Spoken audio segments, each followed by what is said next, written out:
Once in the early days of Earth, all men spoke the same language. They could work on a project together and not have any problems understanding each other. They began to move toward the west from the place where Noah had lived. One day, some men met together to plan. They talked of what a great city they would build. They planned a way to build a tower. One had an idea, and then another.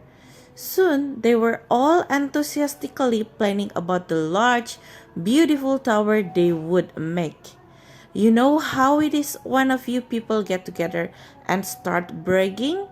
One said one thing, one said another.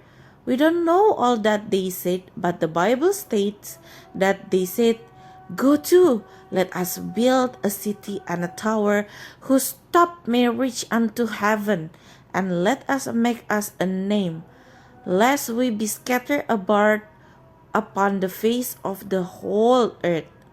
What a grand thing it will be, one may have said. People will be able to see it for miles across the plains. Another may have added, people will say, "Who built that wonderful tower? We will be famous. Everyone will want to know who was smart enough to think of building such a magnificent tower." Someone else may have added, though these were people who knew about God and whose parents and grandparents had worshipped Him, their pride had led them to forget all about God and His greatness. All they could think about was the wonderful tower they would build, how they could make the bricks of clay, how many bricks they would need, how they would carry materials to the top to add to the tower. They divided the work so that everyone could have a part. They burned the bricks to make them hard and lasting. They used lime for mortar to hold the bricks together. They planned a wonderful city with a tower at the center of it. When someone asked, "Why do you want a tower? How high will it be?" they grandly answer, "Why, we will make it reach to heaven." As they stood and bragged to each other about the wonderful tower they were building, someone listened. Who do you think was listening? God was. The Bible states that the Lord came down to see the city and the tower. God heard them say that they will not be scattered over the whole earth. God saw the pride in their hearts, their desire to be great in their own eyes, and their unwillingness to let God tell them what to do.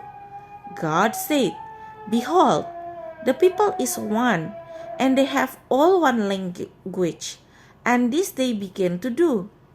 Go to, let us go down, and there confound their language, that they may not understand one another's speech." Now imagine what happened. Here are many people building a tower. Some are carrying bricks, some are mixing mortar, some are drawing plans, and some are explaining plans to others. One man says to another, "Where shall I put the next load of bricks?" The other man said to him something like, "Akhe, akhe? What is that?" I asked, "Where do you want these bricks put?" The other man looked at him and surprised and said, "Habla usted español?" Suddenly, one man is speaking another language, and the other man cannot understand him. The man who a few moments before was explaining the plans now can no longer be understood by his workers. All become confusion, and that is what the word Babel means, confusion. Suddenly they spoke many different languages. What a strange thing God had done. By confusing their language, God caused the people to spread across the earth as He had planned. God made sure His plan was followed.